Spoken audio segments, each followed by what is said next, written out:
ઉમેર્યા।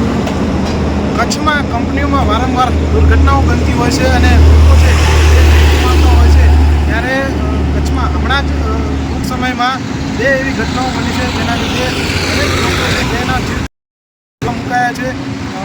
2 થી 3 દિવસ પહેલાં ઉધારમોરા કંપનીમાં જે કિમો સ્ટીલ નામની કંપની, એમાં ભઠ્ઠીમાં જે પીગળાવવામાં આવતું હોય છે એના બાલ્ટી છલકાઈ જવાથી 3 લોકોના મૃત્યુ થયા હતા અને બાકીના જે 4 થી 5 લોકો છે એને ગંભીર ઇજાઓ સુધી અને અમદાવાદ દાખલ કરવામાં આવ્યા હતા। એને જ એક બનાવ ગઈકાલે અહીં ભચાઉ નજીક ચોપડા પાટિયાની નજીક આવેલી અંકુર કંપની છે એમાં બનાવ બન્યો છે, જ્યાં ભઠ્ઠીની અંદર આગ લાગી હતી। હું આપણું દ્રશ્ય બતાવીશ કેમેરાની અંદર। ભઠ્ઠી આપણે જોઈ રહ્યા છો એ હાઈવે ઉપર આવેલી છે અને આ ભઠ્ઠી છે એ ઘણા સમયથી જે રોડ ઉપર જ ભઠ્ઠી ચાલી રહી છે।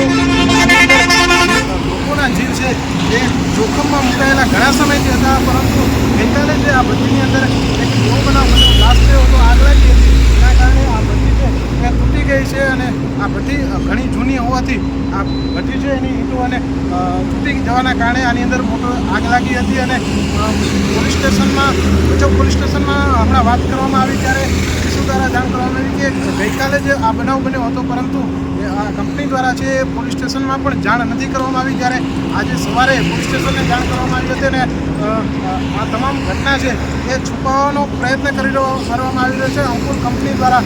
તો આ લોકોના જીવ સાથે કંપનીઓ છે એ ચડા કરી રહી છે અને તંત્ર ક્યાંક ને ક્યાંક આની અંદર સંડોવાયેલો હોય એવું લાગી રહ્યું છે, કારણ કે આ ભચાઉ ગાંધીધામ નેશનલ હાઈવે છે તો તંત્ર વારંવાર અહીંથી નીકળતું હશે અને આ વસ્તુ જે ધ્યાનમાં આવતી છે, દરેક વ્યક્તિ છે મૌન છે, તંત્ર મૌન છે, એસપીના અધિકારીઓ પણ આની અંદર મૌન છે।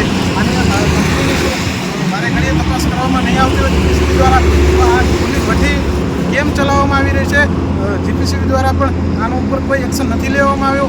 શું કારણ છે આના પાછળનો, કેટલા લોકો આની અંદર સંડોવાયેલા છે, તમામ હકીકતો એ ટૂંક સમયમાં બહાર આવશે અને જાણવા મળશે કે શેના કારણે આની અંદર આગ લાગી હતી, કેટલા લોકો આની અંદર ઇજાગ્રસ્ત થયા છે। હજુ સુધી જે જાહેર નથી કરવામાં આવ્યું કંપની દ્વારા। તો આની સાથે જોડાયેલા રહો અને આ તમામ સમાચારો છે એ અપડેટ મેળવતા રહો।